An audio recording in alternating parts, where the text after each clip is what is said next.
Elderly man pretends to be in a coma and discovers what he never imagined about his own son. Lying in the hospital, he heard conversations he should never have heard.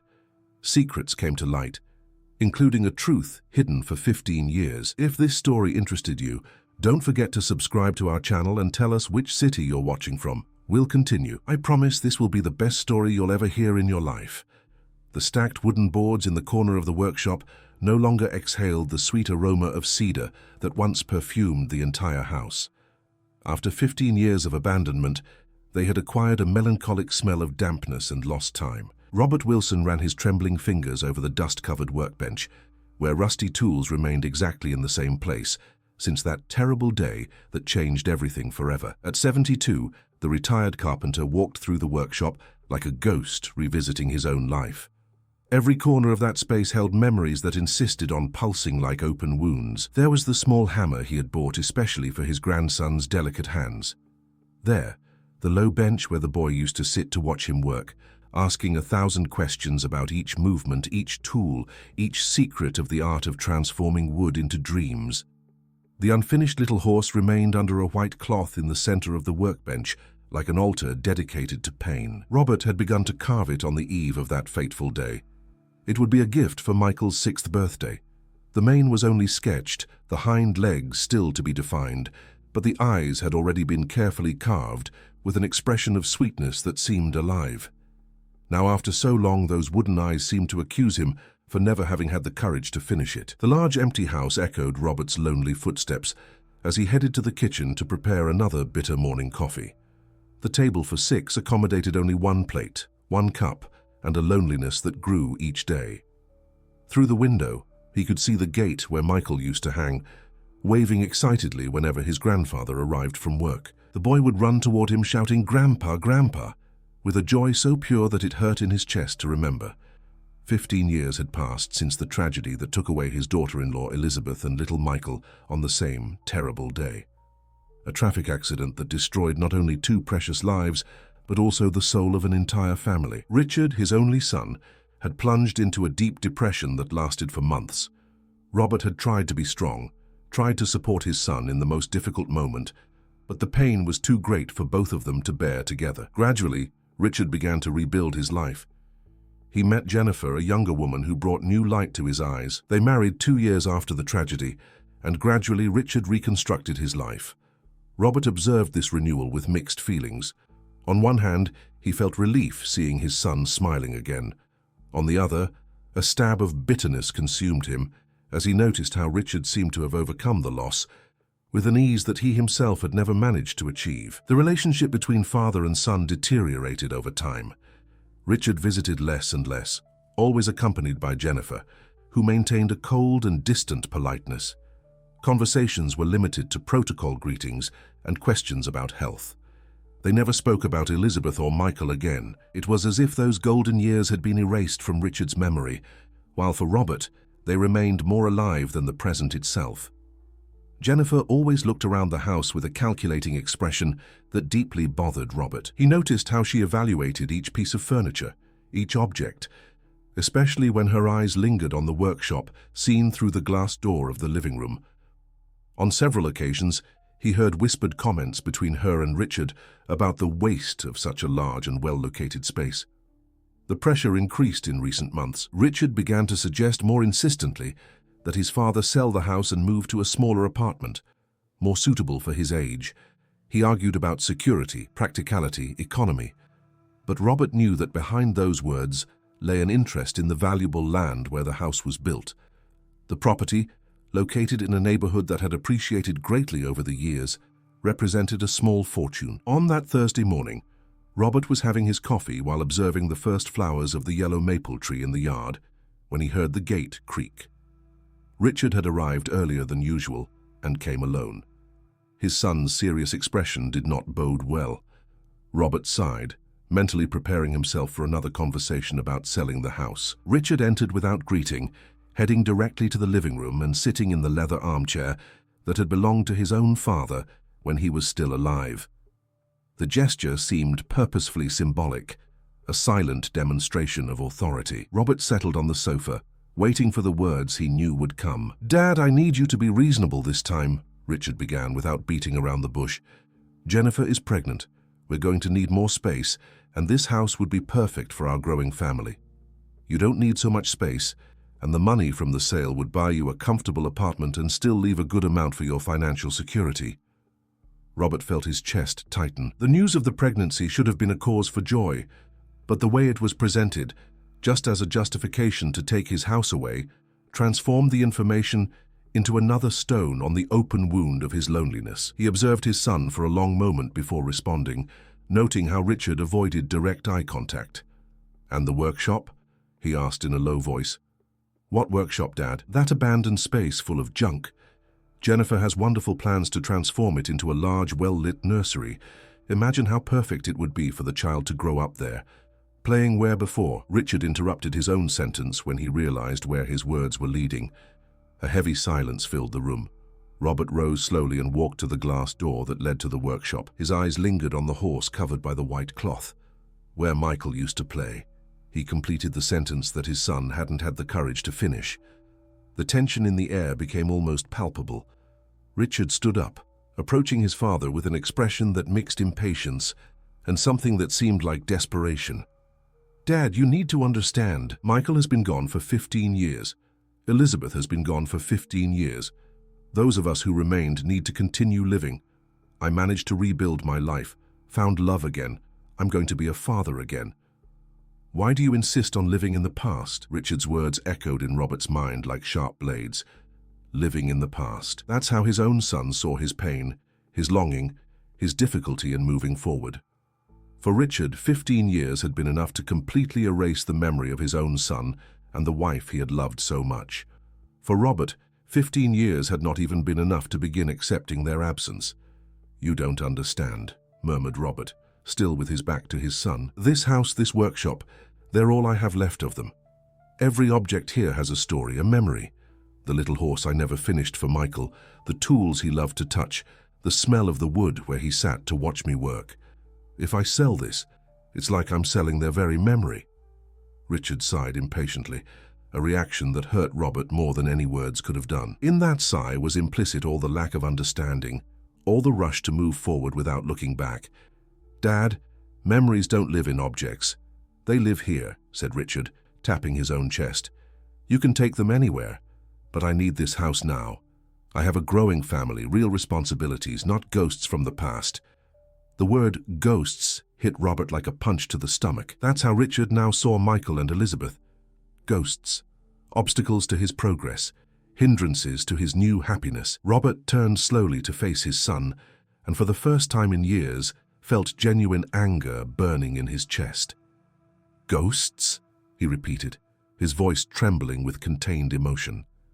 "Your own son is a ghost to you now." The discussion escalated quickly from that moment. Richard defended his position with practical and rational arguments, while Robert desperately clung to the memories the house represented.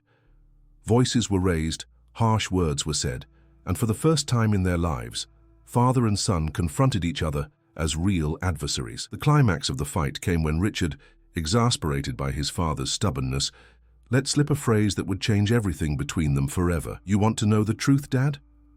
I don't feel anything anymore when I think about Michael. I don't feel anything anymore when I think about Elizabeth. That was a long time ago, and I'm tired of carrying this weight. If you want to continue living as a bitter old man surrounded by memories, that's your problem, but it won't be at my expense." Richard's words echoed around the room like a final sentence. Robert felt something break inside his chest, a sharp, physical pain that radiated throughout his body. The room began to spin around him, and a terrible pressure settled in his chest, rising up his neck to his head. He tried to lean against the wall, but his legs weakened. The last thing Robert heard before fainting was Richard's voice, shouting his name with a panic that contrasted brutally with the coldness of his words minutes before. St. Joseph's Hospital had never seemed so cold and impersonal as on that Friday dawn. Robert awoke slowly in the hospital bed, with consciousness emerging gradually like a vessel rising from the depths of the ocean. The first sound he registered was the constant beep of the heart monitor beside him, followed by the distant murmur of voices in the corridor. His head throbbed with a dull pain, and his chest still carried a tight sensation that constantly reminded him of the events that had brought him there. The argument with Richard reverberated in his mind like a painful echo. His son's words about Michael and Elizabeth, pronounced with a coldness that still shocked him, seemed to have been engraved in iron in his memory. A young doctor entered the room accompanied by a nurse, both checking clipboards and speaking in low tones about his condition. Robert kept his eyes closed, pretending to still be unconscious, out of pure self-preservation instinct. He wasn't ready to face questions, explanations, or the inevitable presence of Richard, who would certainly be on his way. Pressure stabilized, heart rate within normal range, the doctor murmured to the nurse. It was an episode of acute stress, probably provoked by some intense emotional conflict. The son mentioned an argument. Men his age are particularly vulnerable to this type of physical manifestation of psychological stress. "When should he wake up, doctor?" asked the nurse in a soft voice. "It could be at any moment. The body sometimes needs time to recover from shock. We'll keep him under observation for a few more hours and see how he responds." Robert heard the footsteps moving away and remained motionless, processing the information. Acute stress. That's how medicine classified what he had been feeling inside for 15 years. An emotional storm that had finally found a physical escape valve. He thought about opening his eyes, about returning to reality, but something held him back. An inexplicable need to remain in that suspended state between consciousness and unconsciousness. Hours passed. Robert heard fragments of conversations from professionals who entered and left the room, adjusting equipment, checking vital signs, making notes. Gradually, he developed a strange ability to control his breathing and heartbeat to maintain the appearance of unconsciousness. It was as if he had discovered a hiding place where no one could reach him with demands, pressures, or disappointments. During the afternoon, he heard Richard's familiar voice talking to a doctor in the corridor. His son sounded concerned, but there was something in his tone that suggested more guilt than genuine love. Richard was explaining to the doctor about the argument, carefully omitting the crueler details of his words, presenting a softened version of the events that had provoked his father's collapse. "My father is stubborn," Richard was saying. "He's having difficulty accepting changes since we lost my first wife and my son 15 years ago. I think he still hasn't completely overcome his grief." Robert felt a bitter irony in those words. Richard spoke about his difficulty in overcoming grief, as if it were a personal deficiency, a weakness that needed to be cured. He didn't mention that until a few hours before he had declared he no longer felt anything for his own lost family. At night, when movement in the hospital decreased, Robert heard a conversation between two nurses that deeply impacted him. They were talking about other patients hospitalized in semi-conscious states, some for months, others for years. One of them commented on how some families simply abandoned these patients after a while, tired of the uncertainty and the emotional cost of waiting. "It's sad to see how differently people react to prolonged suffering," commented one of the nurses. "There are families that never give up, visit every day, talk to the patient even without a response. And there are others who, after a few weeks, start talking about turning off the machines or letting them go in peace, as if the person were just a burden." "The worst is when you see them feigning concern for social convenience," replied the other. "They make a drama in front of others, but when they think no one is watching, they make comments about inheritance, about release from responsibilities. It breaks your heart." Robert absorbed every word of that conversation like a revelation. For the first time in 15 years, he didn't feel alone in his pain. There were other people fighting against the disguised indifference of family members, other lost souls in a world that valued practicality more than emotional loyalty. The early morning brought a decision that surprised Robert himself. When the first Saturday shift arrived, he had already made a resolution that would change everything. He would continue pretending to be unconscious, not out of fear or weakness, but out of curiosity. He wanted to discover who the people around him really were when they thought he couldn't hear or judge them. The plan was simple, but required discipline. He would control his breathing, keep his muscles relaxed, react minimally to physical stimuli. He had observed enough during the night to understand how to act. The doctors performed simple tests. They illuminated his eyes with flashlights, touched his skin, spoke loudly near his ear. Robert learned not to react to any of these stimuli, maintaining a neutral expression that suggested complete absence of consciousness. The first morning of his new existence was revealing. Richard arrived early, accompanied by Jennifer. Robert heard them whispering near his bed, and what he heard confirmed his worst suspicions about the couple's true intentions. "The doctors said it could take time," Richard whispered. "Cases like this are unpredictable. He could wake up tomorrow, or could stay like this for months." "And how long do you intend to keep this up?" asked Jennifer, with barely disguised impatience. "I can't keep coming here every day, Richard. I'm pregnant. I need tranquility." "I know, honey, but he's my father. I can't simply abandon him." "Nobody's talking about abandonment," Jennifer replied coldly. "But you need to be practical. If he stays like this for a long time, you'll have to make difficult decisions. About care, about the house, about our future." Robert felt a chill run down his spine as he listened to Jennifer's calculating tone. It was evident that she was already making plans for a scenario where he would remain indefinitely incapacitated. The house, the workshop, everything that represented his life and his memories was already being mentally divided and reorganized to serve the couple's interests. Richard sighed heavily. The house will have to be sold anyway. Even if he wakes up, he won't be able to live alone after this. The doctor talked about possible sequelae, need for special care. "Then it's decided," concluded Jennifer, with a satisfaction she couldn't completely disguise. "You'll look for a realtor this week?" "I'll wait a few more days to see how he progresses. But yes, I think that's the most sensible thing to do." Robert had to concentrate intensely not to physically react to that conversation. His house, his last refuge, his only tangible connection to Michael and Elizabeth, was being negotiated like a commodity while he lay apparently unconscious a few meters away. The betrayal was deeper than he had imagined. During the following days, Robert perfected his acting. He learned to identify visiting hours, shift change moments, periods of greater and lesser movement in the hospital. Gradually, he discovered details about his own life that deeply shocked him. Richard received frequent calls from a real estate agent interested in the property. Jennifer made quick and perfunctory visits, always accompanied by someone to witness her dedication to her ill father-in-law. There were also visits from neighbors and old acquaintances who spoke about Robert as if he had already departed, commenting on his difficult years after the loss of his family. But the most devastating revelation was yet to come. On the following Monday, while pretending to sleep during the afternoon period, Robert heard Richard receive a phone call that would change everything. His son had put the device on speakerphone, thinking he was alone in the room. The voice on the other end of the line was familiar, but Robert couldn't immediately identify it. It spoke about documents, about legal deadlines, about procedures that needed to be initiated if the patient's condition was prolonged indefinitely. "Richard, you need to understand that these bureaucratic issues are complex," the voice was saying. "If your father becomes permanently incapacitated, you'll need legal power of attorney to administer his assets. The house can be sold, but the whole process has to be done within the law." "I understand," replied Richard. "How long does it normally take?" "It depends. If he doesn't show signs of improvement in the coming weeks, we can start the proceedings. But Richard, there's something I need to ask you about that situation with your son." Robert felt his heart quicken. What situation involving Michael?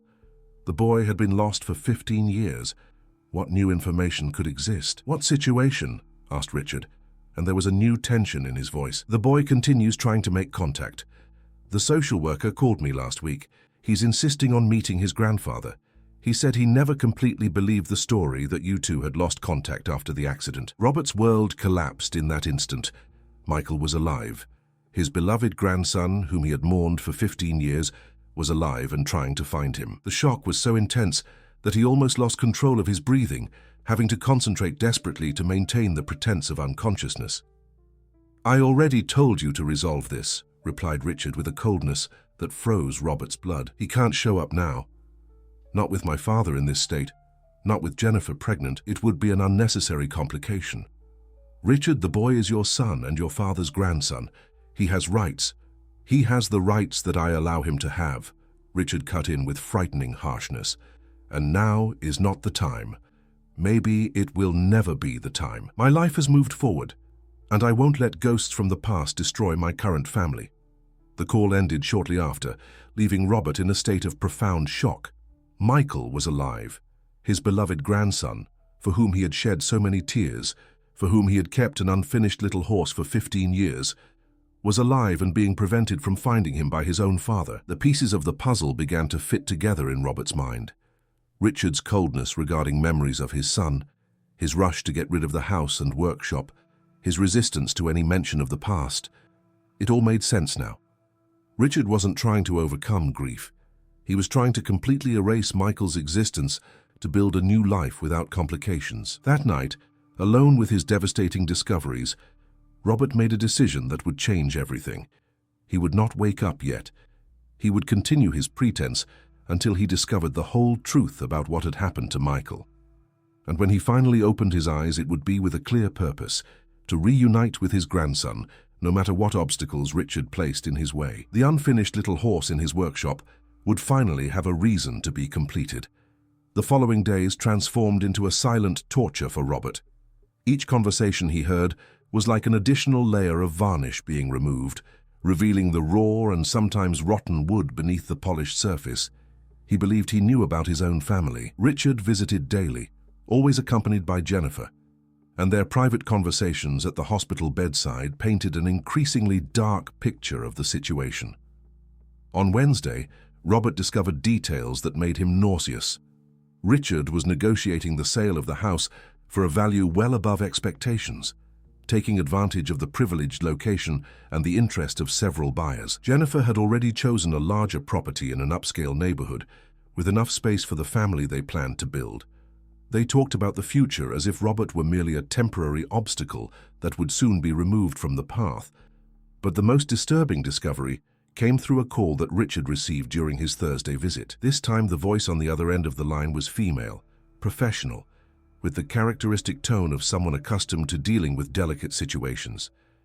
"Mr. Richard, I'm from Social Services at St. Francis Home," the woman began. "I need to talk to you about Michael Wilson Davis. He turned 21 last week, and since he's now an adult, we can no longer prevent him from seeking information about his family." Robert felt his heart dangerously accelerate. Michael was 21 years old.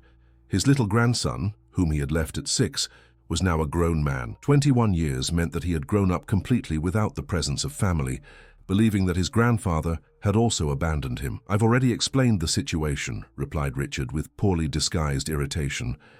"My father developed mental health problems after the loss of my first wife. He no longer recognizes anyone. It wouldn't be good for Michael to see him in this state." "Mr. Richard, with all due respect, Michael doesn't believe this version of the facts.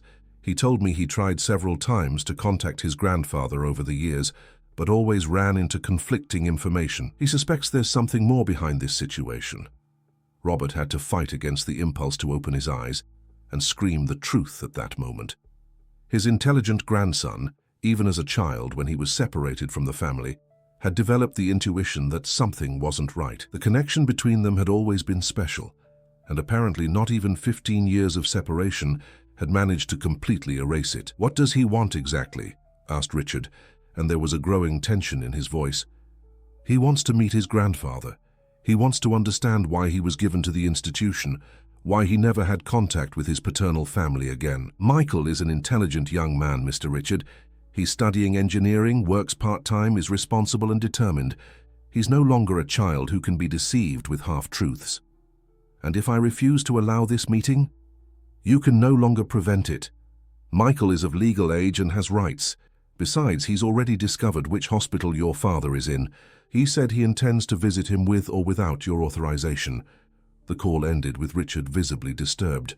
Jennifer, who had listened to everything, immediately began to pressure him to take drastic measures to prevent the meeting. She suggested transferring Robert to another hospital, claiming medical issues that would prevent visits, even considering internment in a private clinic, where they would have more control over who could have access to the patient. "We can't let this happen now," insisted Jennifer with an anxiety that revealed how threatened she felt by Michael's possible arrival. "If he shows up and your father wakes up, imagine the confusion it will create.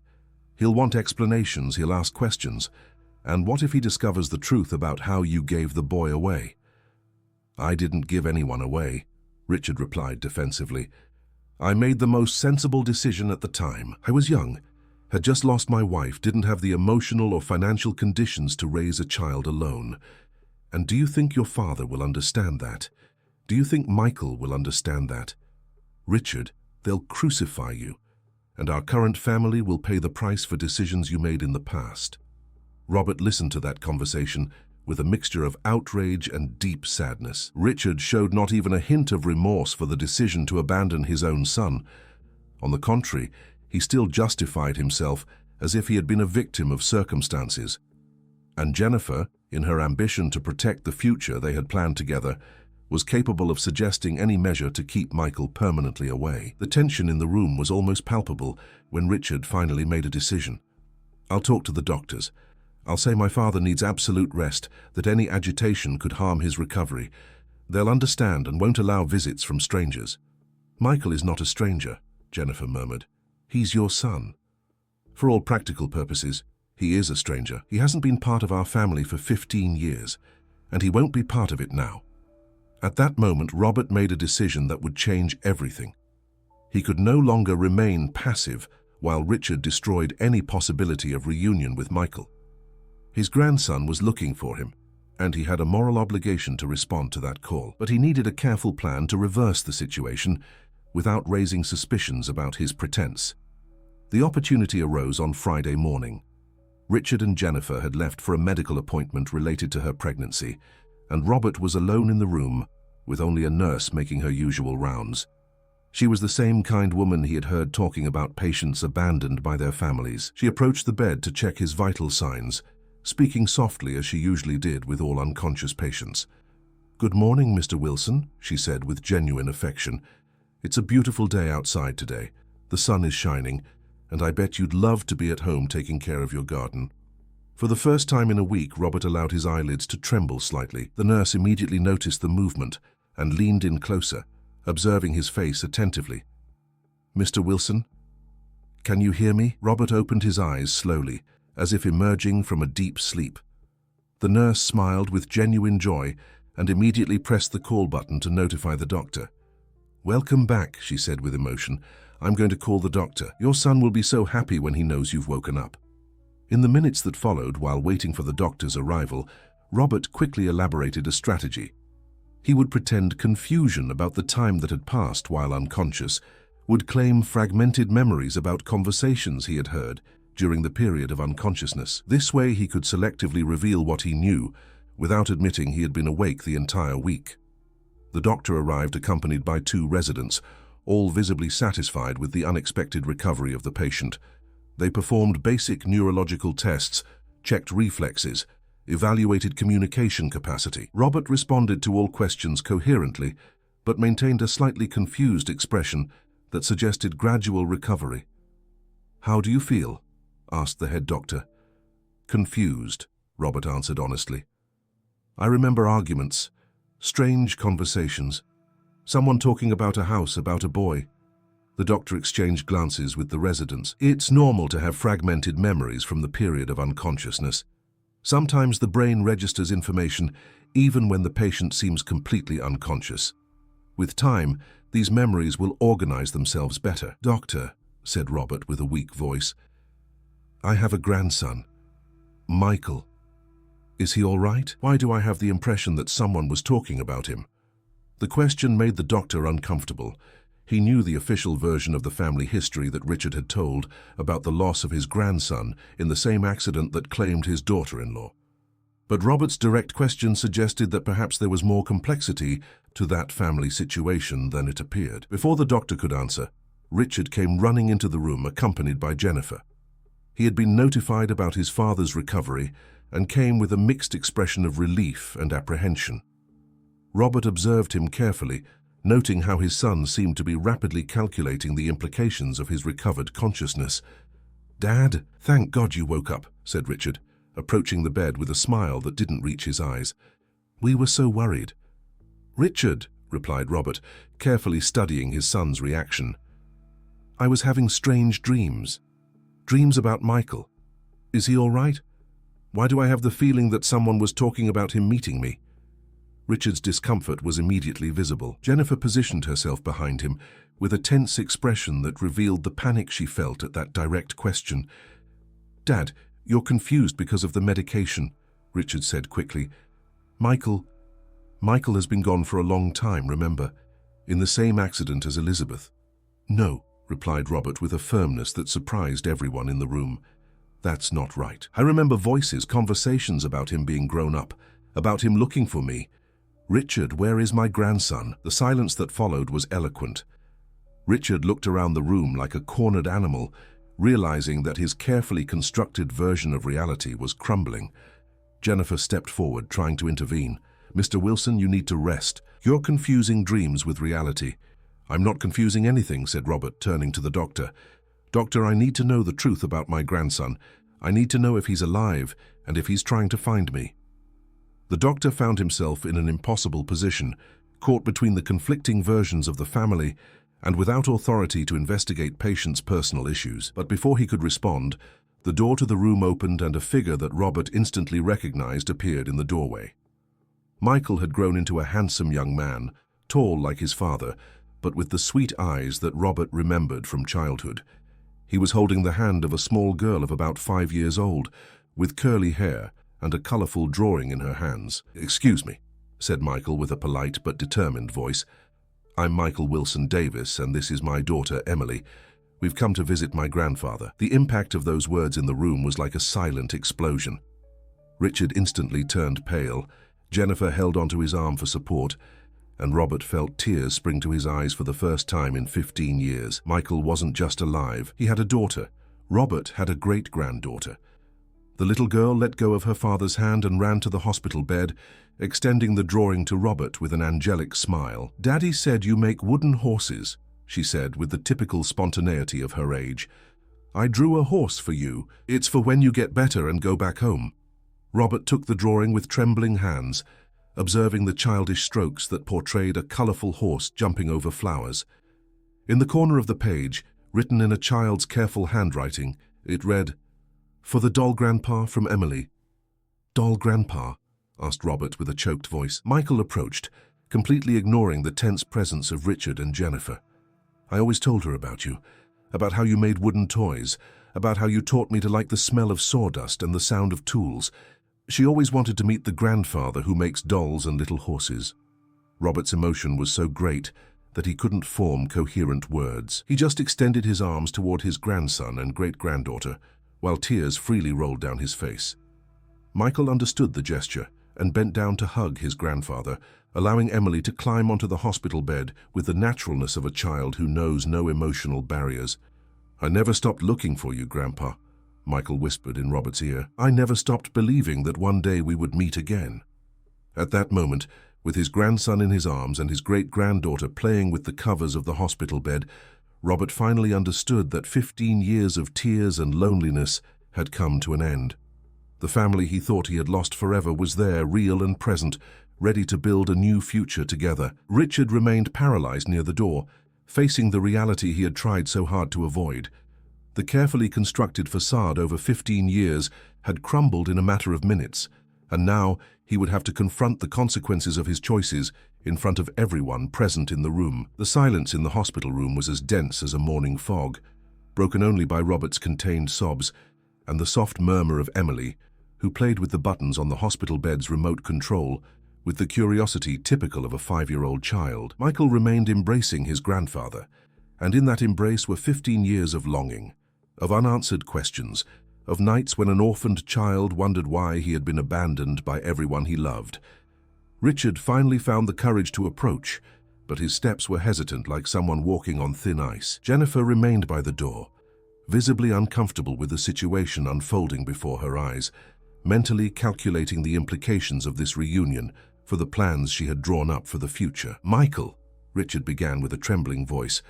"I can explain." Michael slowly pulled away from his grandfather's embrace, but kept one hand on Robert's arm, as if to ensure that this moment wasn't just another dream. When he turned to face his father, his eyes showed not anger, but a deep sadness that was much more devastating than any emotional outburst could have been. 15 years, said Michael with a calm voice but laden with pain. For 15 years I believed that my grandfather had rejected me. For 15 years I carried the guilt of thinking that, somehow, I hadn't been good enough to deserve my family's love. "Son, you need to understand," Richard tried again. "I understand perfectly," interrupted Michael. "I understand that you chose to place me in an institution because it was easier than taking responsibility for raising me.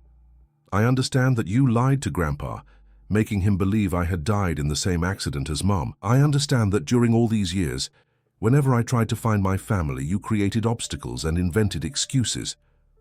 Robert observed the exchange between father and son with a broken heart. Michael had become an admirable man, articulate and mature, but it was evident that he carried deep scars from the rejection he had suffered. Richard, in turn, was being confronted with the consequences of his choices in a way he had never anticipated. "I was young," said Richard, finally finding his voice. "I had just lost my wife. I was emotionally destroyed. I didn't know how to be a father alone. I didn't have the structure." "And Grandpa?" asked Michael, turning to Robert. "Why didn't you let him help me? Why did you rob him of the chance to know his great-granddaughter?" Robert found the strength to speak, his voice still weak, but filled with emotion. "I never knew, my boy. If I had known you were alive, I would have moved heaven and earth to find you. Every day of these 15 years I cried for you. Each night I wondered what I could have done differently to save you." Emily, who had been observing the conversation with the serious attention of an intelligent child, slid closer to her great-grandfather and placed her small hand over his. "Daddy said you were sad because you missed us," she said with the devastating simplicity of childhood. "But now you don't have to be sad anymore because we're here." The little girl's phrase broke the last barrier of Robert's emotional resistance. He pulled Emily into a tight hug, amazed at the ease with which she had accepted the presence of a great-grandfather she had never met. Michael smiled for the first time since entering the room, seeing the instant connection between his daughter and the man she already called Doll Grandpa. The doctor, who had remained discreetly in the background throughout the family revelation, approached with an understanding expression. "I think you have a lot to talk about. I'll leave you alone, but I need to warn you that hospital visits have a limited time." "Doctor," said Robert with renewed urgency, "when can I be discharged? I need to go home. I need to show my grandson and my great-granddaughter the workshop. I need to finish a little horse I started making for him 15 years ago." The doctor smiled benevolently. "Your vital signs are excellent, Mr. Wilson. If you continue like this, you could be discharged as early as Monday, but you'll need supervision, care." "He'll live with us," Michael said without hesitation. "I have a small house, but there's a yard where we can set up a workshop. Emily would love to learn to work with wood." Michael's declaration provoked an immediate reaction from Richard. "Michael, you can't just decide this without talking to me. I'm the one who has legal responsibility for my father." "What responsibility?" retorted Michael with growing firmness. "The same responsibility you had for me when I was a child. The same responsibility that made you plan to sell Grandpa's house while he was hospitalized." Richard turned pale. "How do you know about that?" "Because I'm no longer that child you abandoned. I'm a grown man who has learned to investigate, to ask questions, to not accept lies. I know about the plans to sell the house. I know about your rush to get rid of everything that might remind you of the past." Jennifer, who had remained silent, finally spoke up. "Richard, I think we'd better discuss this in private." "No," said Robert with an authority that surprised everyone. "There will be no more private conversations, no more lies, no more secrets. Richard, you are my son and always will be. But your choices over the last 15 years have shown what kind of man you've become. I will no longer allow your decisions to affect Michael's or Emily's lives." Michael bent down toward his grandfather again. "Grandpa, you don't have to worry about anything. I have a stable job, a modest but comfortable house. Emily and I would be happy to take care of you, and it would be an honor to learn again the art of carpentry that you always wanted to teach me." "And I want to learn too," declared Emily with enthusiasm. "I want to make horses and dolls and dollhouses and everything made of wood." The girl's genuine joy brought the first true smiles to the tense hospital room environment. Robert laughed for the first time in years, a sound that echoed like music to Michael's ears. "Then it's decided," said Robert. "When I leave here, I'll live with you. We'll set up a workshop in the yard, and we'll make all the toys we couldn't make during these lost years." Richard remained silent for a long moment, processing the complete turnaround his life had taken in a matter of hours. When he finally spoke, his voice carried a mixture of regret and resignation. "Dad, I know I can't undo what I did. I know I hurt both you and Michael in ways that may never be completely healed. But I want you to know it wasn't out of malice. It was out of weakness, out of fear, out of not knowing how to deal with the pain." Michael observed him for a moment before responding. "Richard, I can't simply forgive 15 years of abandonment with a few words of regret, but I also won't carry resentment for the rest of my life. If you want to be part of Emily's life, if you want to try to rebuild some kind of relationship, it will have to be on our terms, with transparency, with respect, and with the acceptance that Grandpa is a fundamental part of our family. And what about the house? Asked Robert. Richard sighed deeply. The house is yours, Dad. It always was. I'll cancel all the sale proceedings. If you want to sell it later to help with the expenses of the new life, it will be your decision. I won't sell, said Robert with determination. I'll keep it as it is with the workshop intact. Michael and Emily can use it as they wish. They can even live there if they prefer. But that house will continue to be the place where the memories of Elizabeth and Michael as a child were happy. The end of the afternoon brought a temporary farewell, but one filled with promises. Michael promised to return the next day with Emily, and every day until Robert's discharge. Jennifer left the hospital visibly disturbed, but Richard remained a few minutes longer, trying to process the magnitude of the changes that had occurred. Dad, I'm sorry, he finally said, with genuine sincerity in his voice. I'm sorry for everything. Robert looked at him with an expression that mixed sadness and understanding. Richard, you are my son. You always will be. But forgiving doesn't mean forgetting, and forgetting doesn't mean that the consequences disappear. You'll have to live with the choices you made, just as I had to live with the pain they caused. Can I visit you sometimes, when you're better? You can. But remember that now we're the ones who decide if we want to receive you, and that will always include Michael and Emily. On the following Monday, Robert was medically discharged. Michael arrived early with Emily and a borrowed car to pick up his grandfather. The little girl carried a backpack full of new drawings, all depicting the family reunited in the workshop, making wooden toys. Michael's house was indeed small, but cozy. It had 2 bedrooms, a living room integrated with the kitchen, and a yard with enough space to set up a modest workshop. Samantha, Michael's wife, welcomed them with a genuine affection that deeply touched Robert. She was a sweet woman, an elementary school teacher, who immediately made sure to prepare the guest room so that the grandfather would feel at home. Michael told me everything about you, she said while helping Robert get settled. About the carpentry, about the toys, about how important you were in his childhood. Emily has been talking about nothing else since she found out her great-grandfather would be coming to live with us. In the days that followed, the family's routine naturally reorganized to include Robert. Michael worked part-time as an engineer at a local construction company and spent the rest of his time setting up the workshop in the yard. Robert, even while still recovering, supervised every detail, suggesting the ideal position for the workbench, the type of lighting needed, how to organize the tools. Emily became his constant companion. The little girl had an insatiable curiosity about each tool, each type of wood, each cutting and carving technique. Robert discovered that teaching again brought back a joy he thought he had lost forever. "Grandpa," Emily asked on a sunny afternoon as she watched Robert sharpen a chisel, "will you finish that little horse you started for Daddy when he was little?" Robert smiled, caressing his great-granddaughter's curly hair. "Yes, my dear, and then we'll make one for you, too." "What color would you like it to be?" "Pink," she answered without hesitation, "with a really long mane and a golden saddle." The workshop was completed in 2 weeks. Michael had managed to retrieve some of the original tools from Robert's house, including the unfinished little horse that had remained under the white cloth for 15 years. When Robert held it again, his hands trembled with emotion. "This little horse will have a special story," he said to Michael and Emily, who watched attentively. "It was started with love, interrupted by pain, kept by hope, and now it will be finished by the joy of reunion." The work of finishing the little horse became a family project. Michael helped with the parts that required more physical strength. Emily contributed with suggestions about colors and details, and Samantha documented each step with photographs. It was as if each movement of the tool was healing not only the wood, but also the emotional wounds that had remained open for so long.